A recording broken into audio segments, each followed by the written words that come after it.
Sergio Trallero, él reside en Barcelona, aunque él es de Zaragoza, de Calanda, de Teruel, y hoy nos va a presentar su ponencia que es Astrología y Cosmología de la Luz. Os voy a pedir un fuerte aplauso para que empiece bien animado.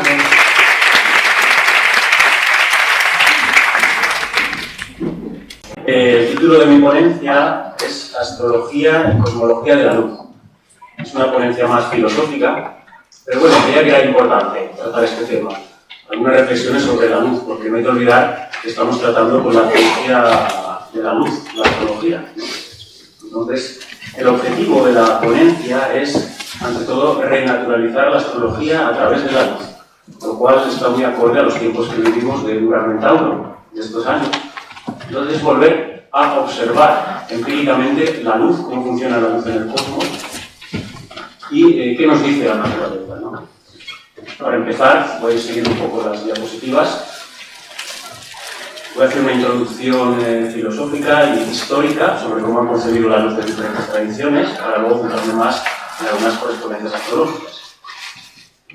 Tradicionalmente, la astrología estaba englobada dentro de la filosofía natural, junto con la alquimia, lo que serían ciencias cosmológicas. A nivel hermético, la astrología y la alquimia correspondían a una misma ciencia, ¿no?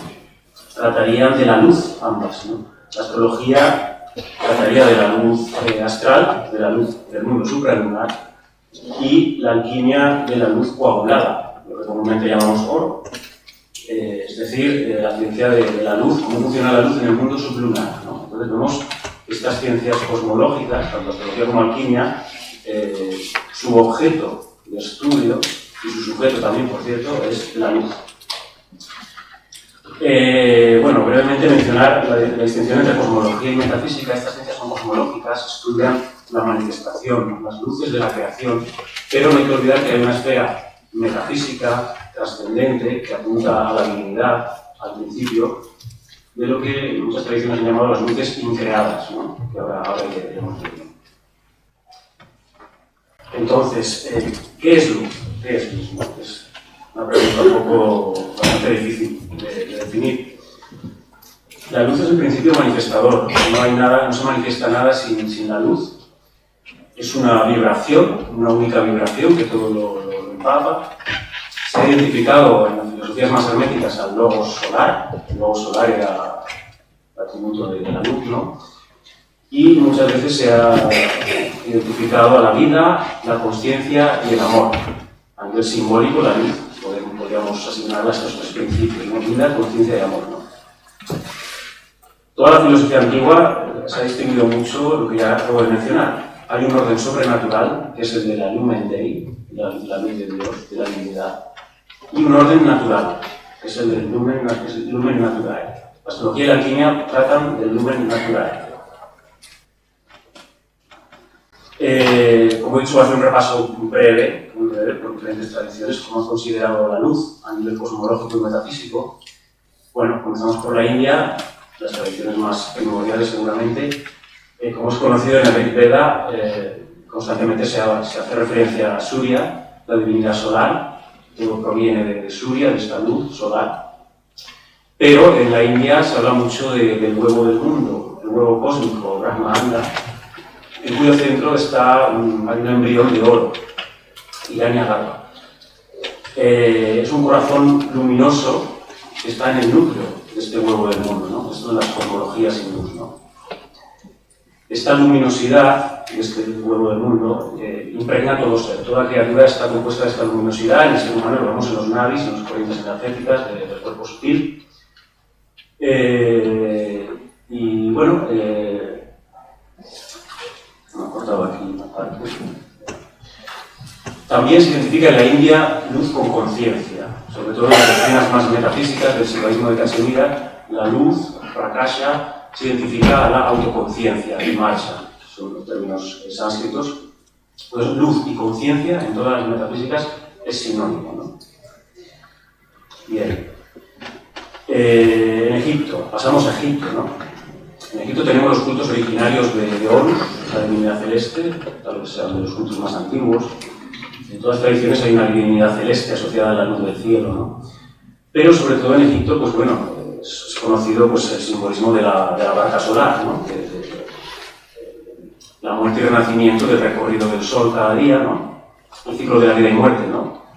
Y los egipcios asociaban 4 puntos importantes, 4 puntos críticos, por decirlo así, de esta barca solar, ¿no? El sol naciente, el punto del amanecer justo, se identificaban a Jeffrey, el escarabajo, ¿no? El sol de mediodía, en toda su intensidad, sería propiamente Ra. El sol poniente sería Atum. Y el sol de medianoche sería Osiris, propiamente el dios de los muertos, o Sócar también lo identificaban. Pero bueno, vemos los 4 puntos críticos que conocemos bien, ¿no? De la luz, ¿no? Del sol, ¿no? Y en Egipto, evidentemente, no hay que olvidar también los ortos celíacos, la importancia que se le dio a los ortos celíacos, de las estrellas, sobre todo a Sirio, por las crecidas del Nilo, y bueno, todo el sistema de decanatos que desarrollaron en relación a las estrellas, ¿no? Bueno, Egipto ya es conocido la influencia que tiene en todo el pensamiento griego, no se entendería el pensamiento griego sin Egipto. Y la codificación que hacen los griegos del pensamiento egipcio es lo que luego dará el hermetismo y la alquimia occidental. Otra tradición muy importante, referencia a la luz a nivel cosmológico y metafísico, ha sido Persia, ¿no? En Persia, la divinidad persa ha sido Ahura Mazda, que significa luz de gloria, ese aspecto de la luminosidad del cielo nuevamente. Pero de Persia en concreto es interesante que es la tradición o las tierras de donde procede la angelología. La primera angelología, seguramente una angelología basada en referencias celestes, en luminares celestes.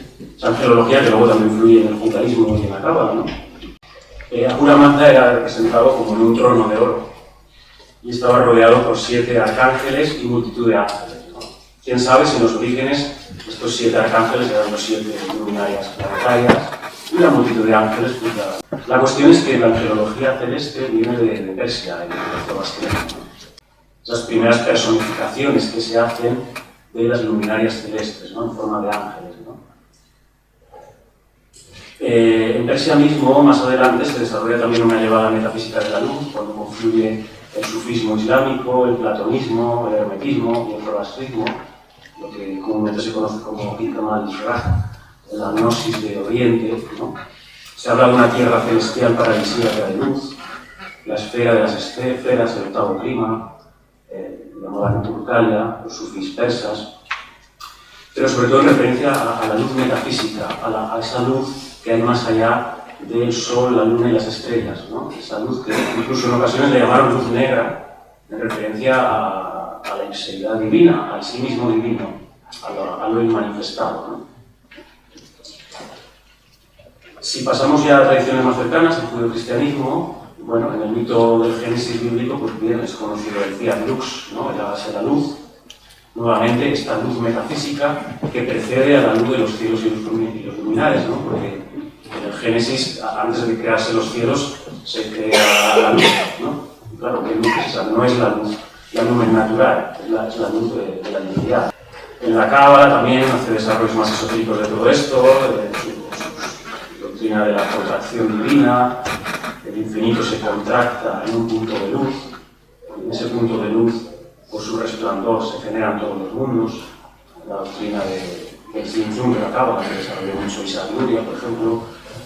Y bueno, más en el cristianismo, pues el Evangelio de Juan, pues bien es conocido que el verbo de Dios se identifica a la vida y a la luz, ¿no? Platón, bueno, debe mencionar a Platón también, por la influencia que tiene en todo el pensamiento occidental. Su mundo suprasensorial, su mundo intelectivo, que está por encima del mundo sensorial, el mundo de las ideas, ¿no? De los arquetipos eternos. La idea de las ideas para Platón es el sol, es el bien que identifica alegóricamente con el sol, en el mito de la caverna, ¿no? El salir de la caverna hacia la luz del sol, ¿no? Entonces el sol es identificado como el conocimiento, las tesis de Eros, erótica, y su filosofía que nos lleva a salir de la caverna de las sombras, de la ignorancia, hacia este sol, que sería el sol del bien, la verdad y la belleza, ¿no? La idea de las ideas, ¿no? Platón va a influir evidentemente en todo el pensamiento occidental, religioso también. San Agustín pues llega a afirmar que el intelecto humano conoce por la iluminación por parte de Dios, ¿no? Ese aspecto iluminativo, siempre presente, ¿no? Asociado al conocimiento. Influye en muchos autores neoplatónicos, más vinculados al misticismo, Plotino, con su idea de uno, su doctrina emanativa, ¿no? Una emanación lumínica, en diferentes hipóstasis. También sigue con el símil de la identificación del Sol con el uno.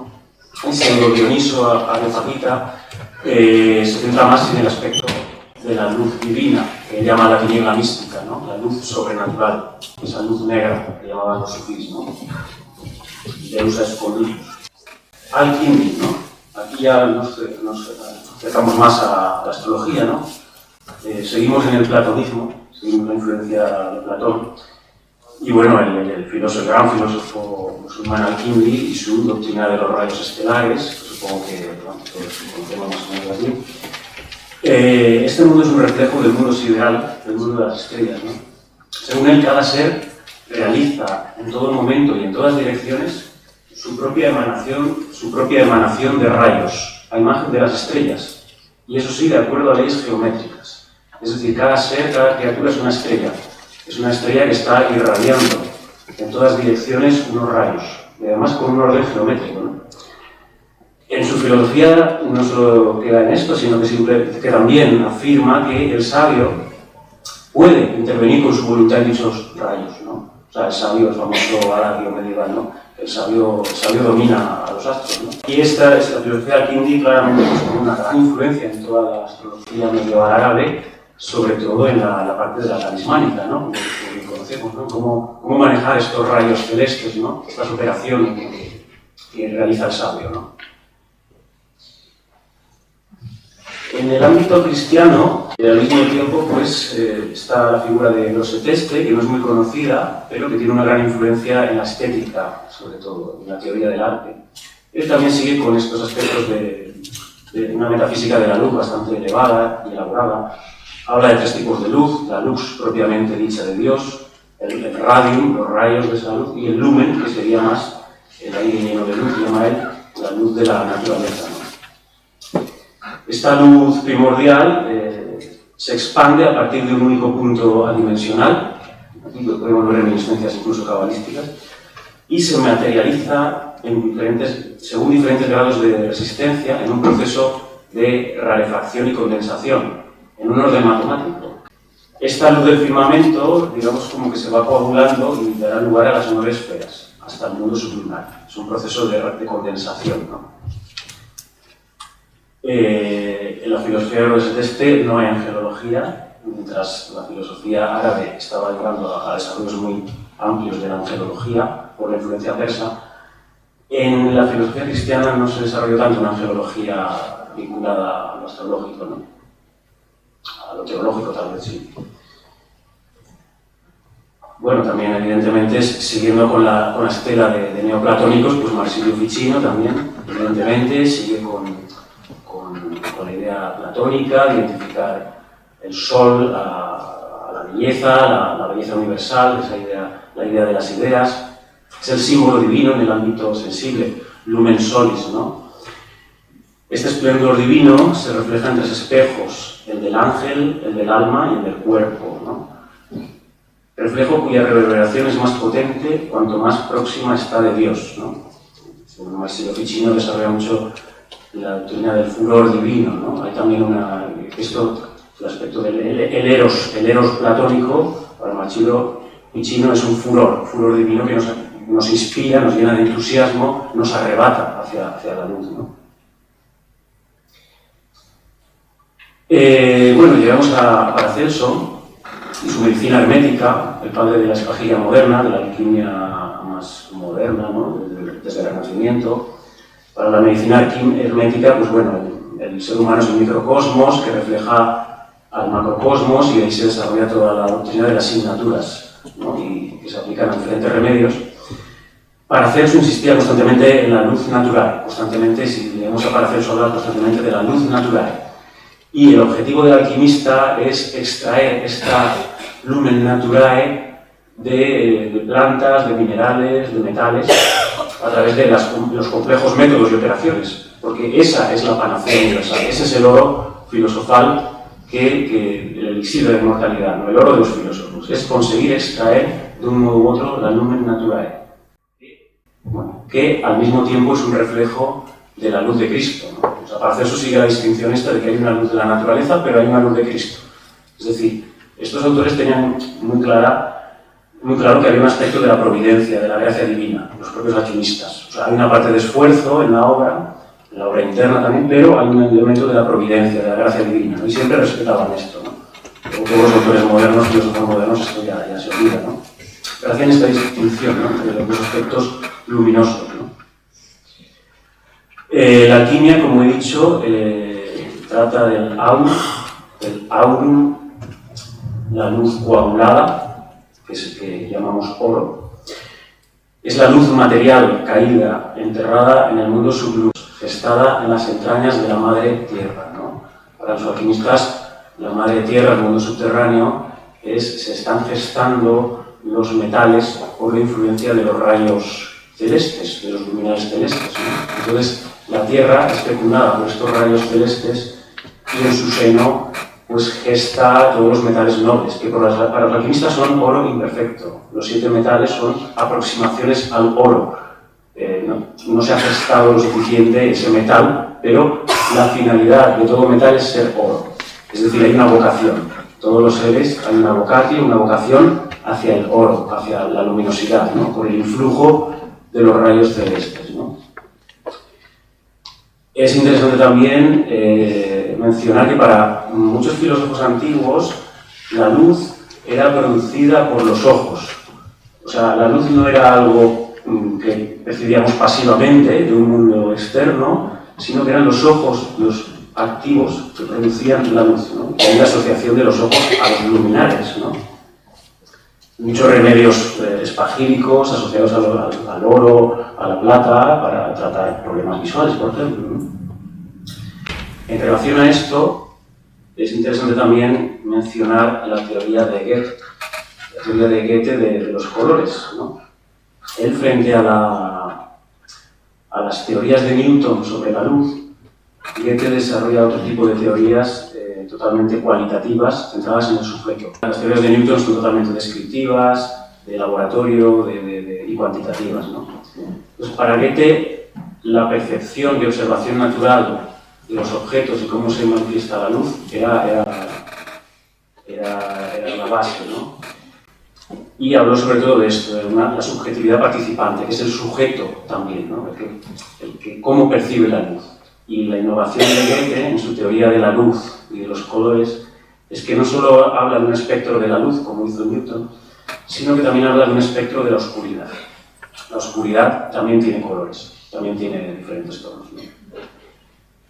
Estas ideas van a influir mucho en Rudolf Steiner y la antroposofía, también junto con otras ideas de la filosofía natural y la alquimia, y tendrán diferentes aplicaciones prácticas, ¿no? Para Goethe, lo que llamó el fenómeno primordial es la formación de los colores por la polaridad luz y oscuridad, y cómo eso es percibido por el sujeto que contempla la naturaleza. Goethe, más que científico, era cuasi alquimista y era un poeta también. Era un poeta, era un contemplativo de la naturaleza, ¿no? A diferencia de Newton, que tal vez fuera muchísimo más racional, ¿no? Entonces Goethe observó que toda la gama de colores se manifiestan justo al amanecer y justo al anochecer, que es cuando precisamente la luz y la oscuridad se mezclan, ¿no? Entonces él llegó a la conclusión de que hay 2 colores primarios, el azul y el amarillo. El azul, que asoció a la oscuridad y al espacio, y el amarillo, que asoció a la luz propiamente dicha y a la materia, lo produce la materia, ¿no? La intensificación del azul nos dará el violeta, la intensificación del amarillo nos dará el rojo, y los colores intermedios serán el verde y el magenta.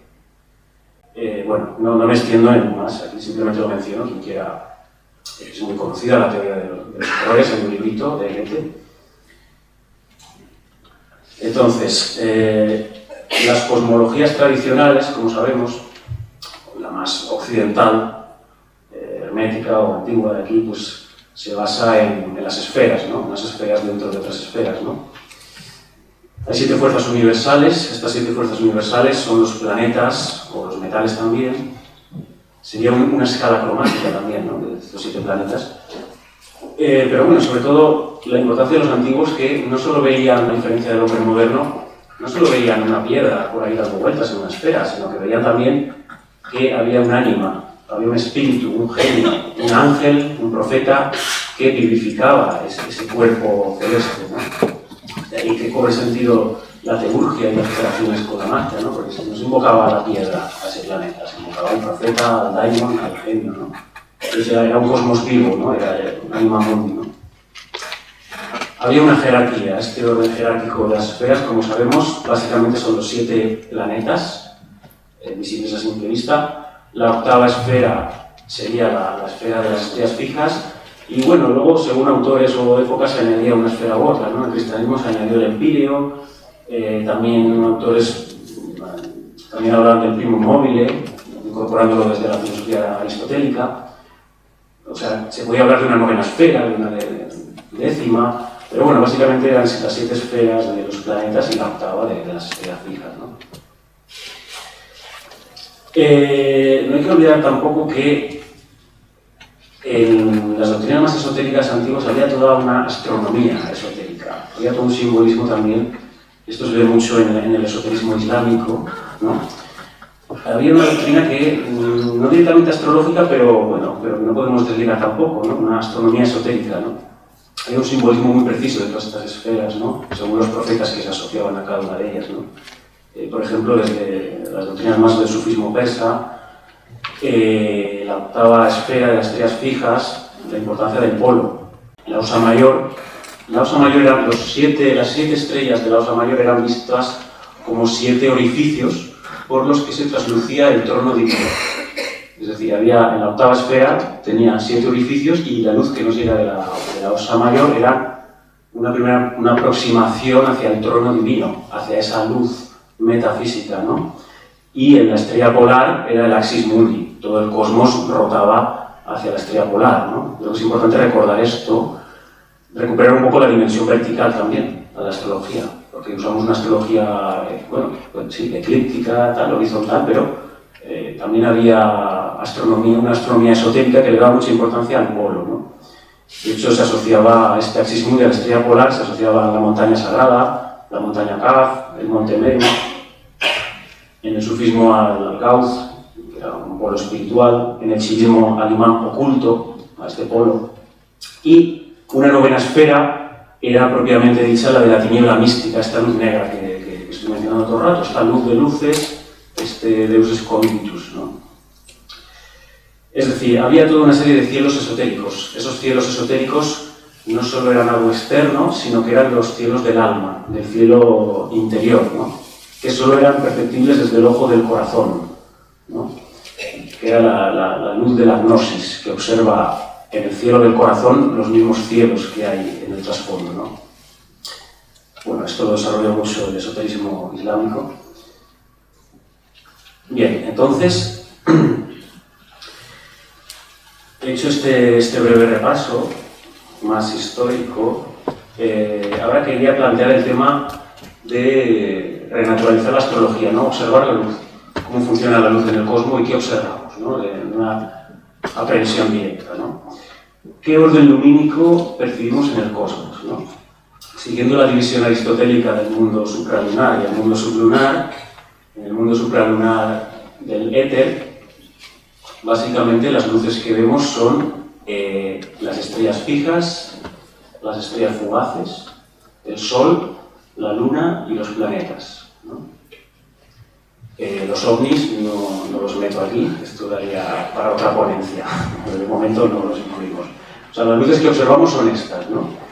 Y en el mundo sublunar, ¿qué luces observamos? Las auroras, los arcoíris, los relámpagos, el fuego y la luz más saturnal, que sería la coagulada de los metales y las gemas, ¿no? De ahí también se desarrolla en el mundo sublunar toda la fotoquímica, todos los procesos químicos y alquímicos de sintetización de la luz cada vez más compleja en el reino vegetal, el reino animal y el reino humano. O sea que todo es una sintetización de la luz en el mundo sublunar, ¿no? Pero bueno, este sería el orden que percibimos en el cosmos, cuando observamos el cosmos, ¿no?, de las luces, ¿no? Entonces, la astrología podríamos definirla como una física de la luz astral, ¿no?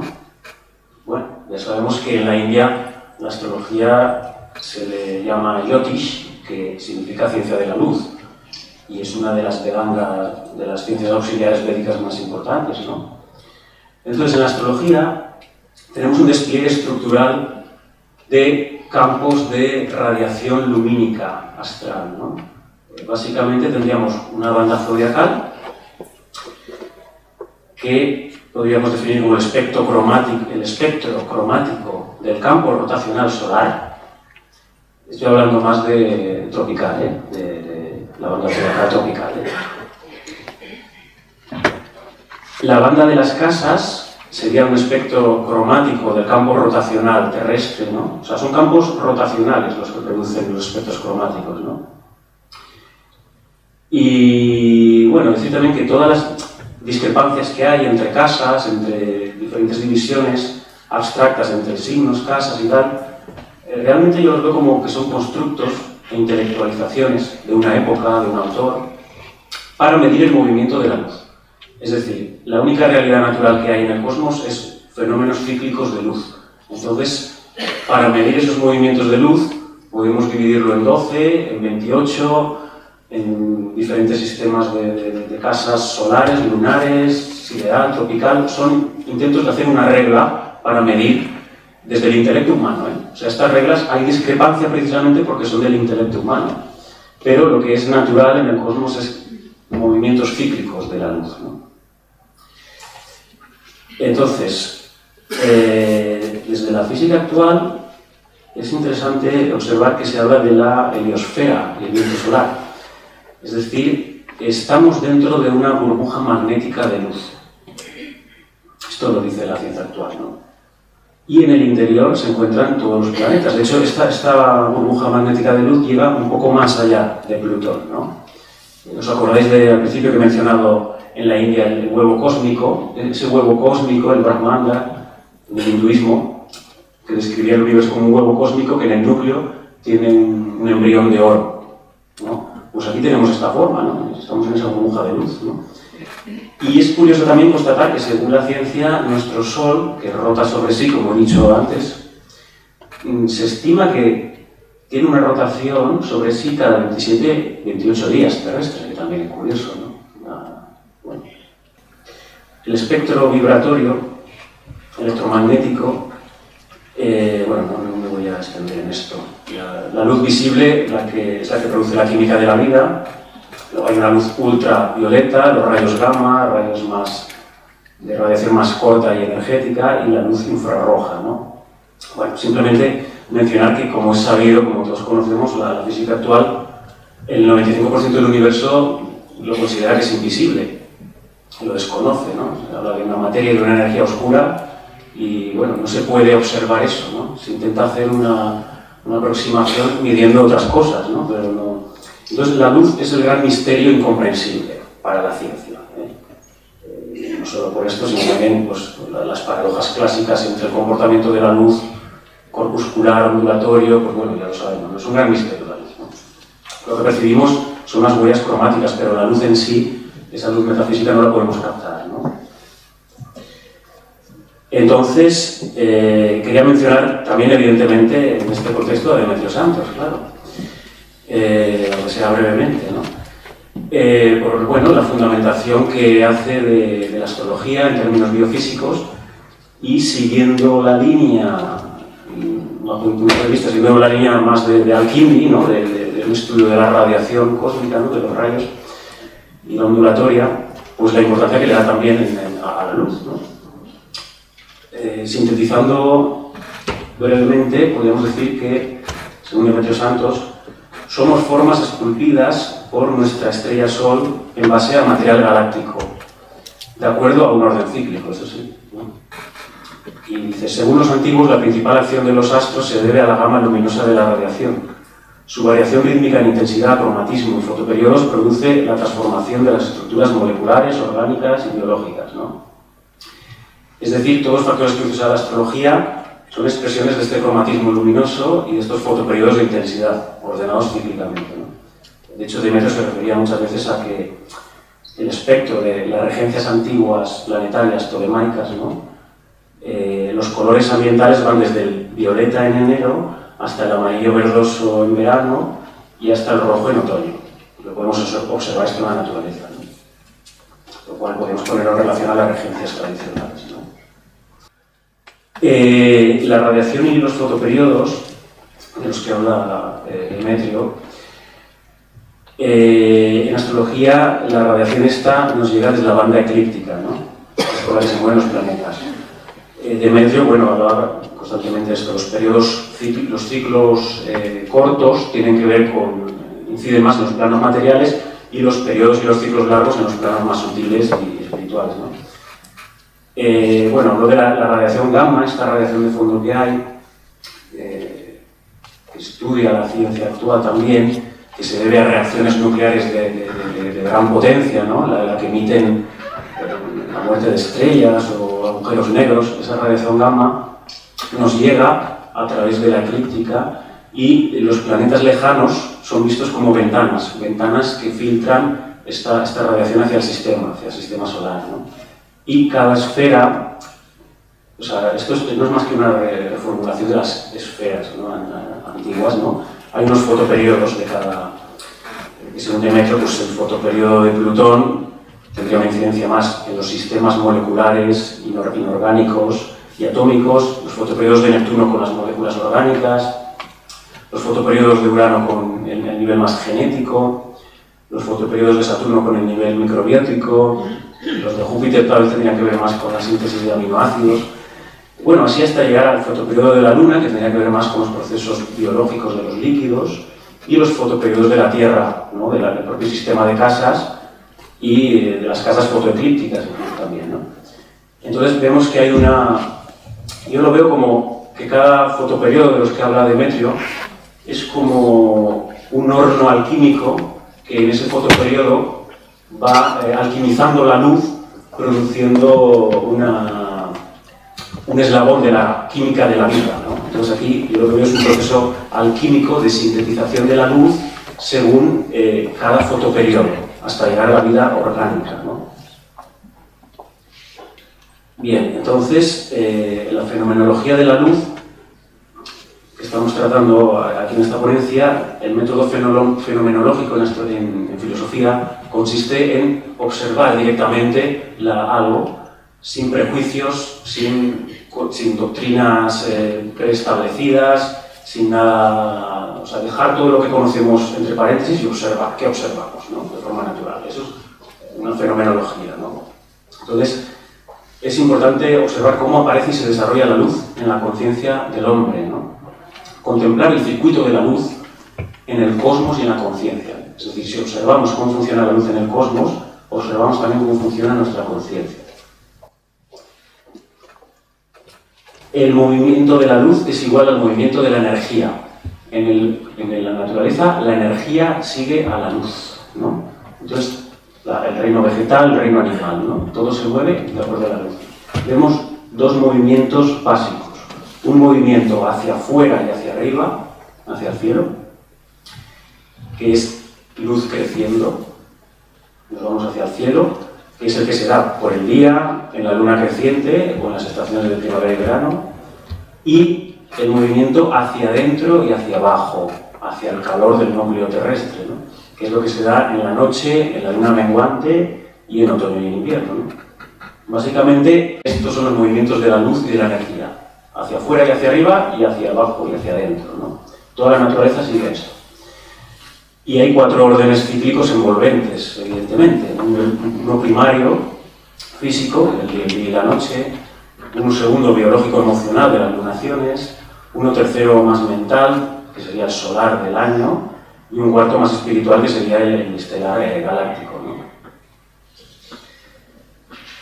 Entonces, bueno, para ir acabando, la importancia de la sincronización natural, ¿no? De esta observación natural, más allá de complejizaciones. Ya sé que la astrología se puede complejizar al infinito, con numerosas técnicas, numerosas cábalas, cálculos, y está muy bien, pero el motivo de la ponencia era no olvidar la aprehensión directa de cómo funciona la luz en el cosmos y en el correlato interno de la conciencia, ¿no? Entonces, para finalizar, simplemente mencionar dos fases y 4 puntos críticos. Las dos fases elementales de la luz, pues es una fase creciente y una fase menguante, como ya conocemos de todo ciclo. Un ciclo se despliega y se repliega, ¿no? Y los 4 puntos críticos de este ciclo, ¿no?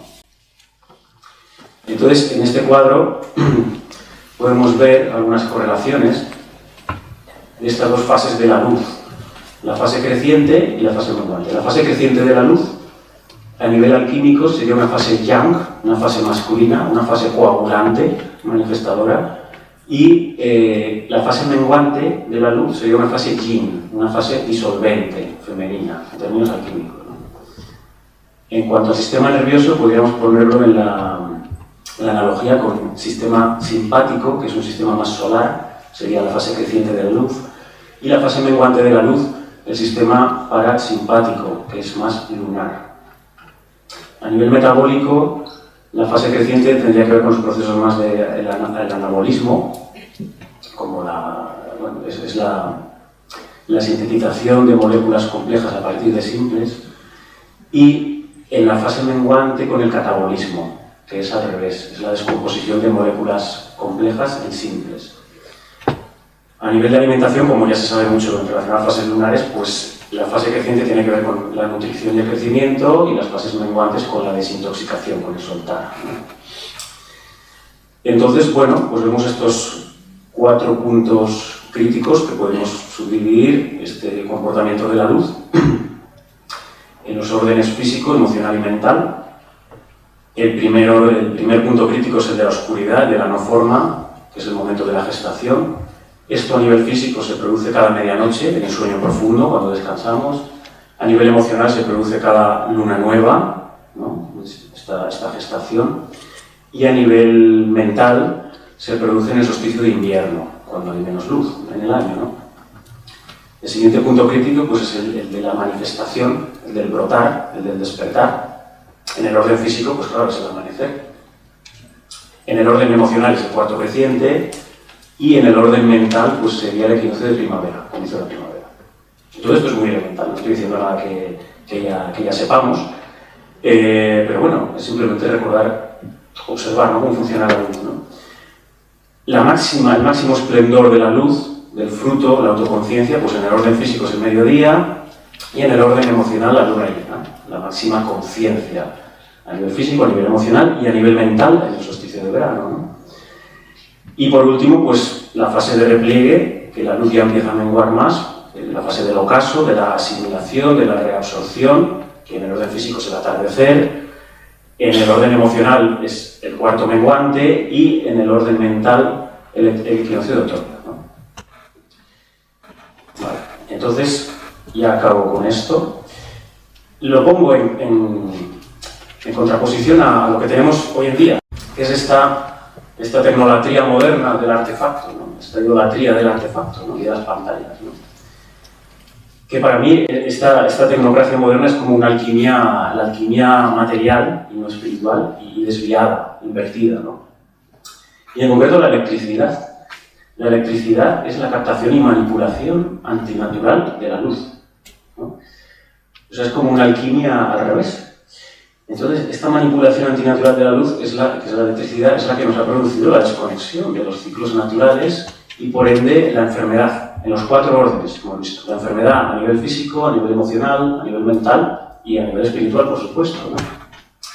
Entonces, vivimos en un mundo de pantallas de luces artificiales, que aquí yo veo un aspecto como luciferino, en el sentido negativo, de luces falsas, luces artificiales, ¿no?, de engañoso, ¿no? De hecho, en el esoterismo islámico hay algunos dichos del profeta que hablan del anticristo al final de los tiempos, ¿no?, que se llama en árabe Dajjal, y se le describe, el profeta lo describía como que tendrá un solo ojo y será una parodia.